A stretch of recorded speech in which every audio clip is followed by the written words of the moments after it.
Abdullaganj railway station पर बिजली के तारों से झुलसा बालक, गंभीर हालत में भोपाल रेफर। लापरवाही सीमा से बाहर हो जाने पर जानलेवा साबित हो सकती है और यदि दुर्घटना में समय रहते संसाधनों की व्यवस्था न हो तो आजीवन दर्द का उदाहरण भी बन जाती है। ऐसा ही एक मामला रायसेन जिले के अब्दुल्लागंज रेलवे स्टेशन पर हुई घटना के अनुसार देखने को मिला, जहां 3 दोस्त रेलवे स्टेशन पर खड़ी हुई डीजल बैंगन को पार कर रहे थे, जिनमें से 2 दोस्तों ने उस बैंगन ट्रेन को नीचे से पार कर लिया, लेकिन तीसरा दोस्त साहिद पुत्र गुड्डू उम्र 16 साल निवासी अर्जुन नगर उस बैंगन को ऊपर चढ़कर पार करने लगा। इसी बीच हाई टेंशन बिजली के तारों ने उसे अपनी ओर खींच लिया, जिससे वह बुरी तरह से झुलस गया।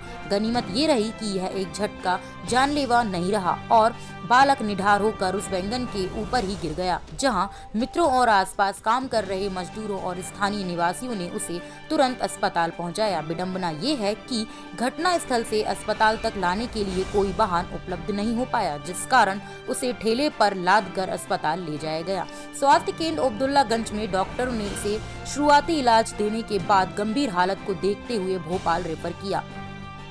व्यवस्थाओं की दुर्दशा यहां सामने आती है कि उस बालक को भोपाल भेजने हेतु स्वास्थ्य केंद्र अब्दुल्लागंज में किसी भी प्रकार के वाहन या एम्बुलेंस की व्यवस्था नहीं मिली।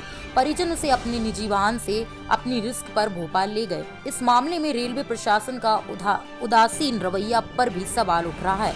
ना तो स्टेशन मास्टर ने तत्परता दिखाई और ना ही सुरक्षा कर्मियों ने कोई मदद की।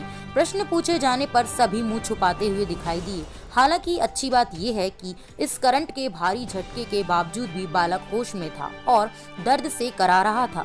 लापरवाही का परिणाम तो करने वालों को मिला ही, लेकिन शासन का सुविधाहीन होना भी परिजनों हेतु अभिशाप जैसा साबित हुआ। यदि सुविधाएं केवल कागजी हैं तो जनता का संज्ञान लेना आवश्यक है। क्या घटनाक्रम हुआ था भैया अभी? सर अपन ने जाके देखा था तो ये नीचे स्टेशन के ऊपर थे।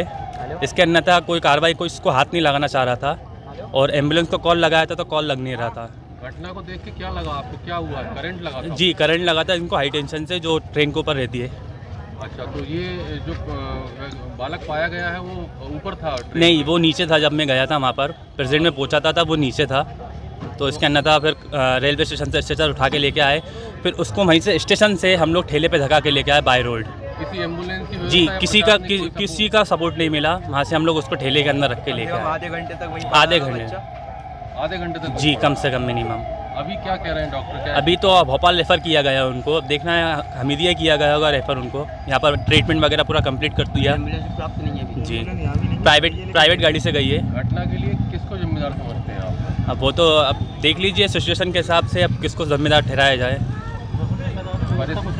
अब व्यवस्था नहीं है। प्रशासन से प्रार्थना है कि यहाँ पर एम्बुलेंस इकट्ठा की जाए, जिससे टाइम पर अपनी एम्बुलेंस पहुँचे और अन्यथा किसी को ऐसी प्रॉब्लम ना आए। किसी की जान जा सकती है। अब हालांकि मैं तो ऐसा था, मैंने अपना फ़र्ज़ निभाया, मरते हुए इंसान को बचाया। मेरा नाम सोहेल खान है।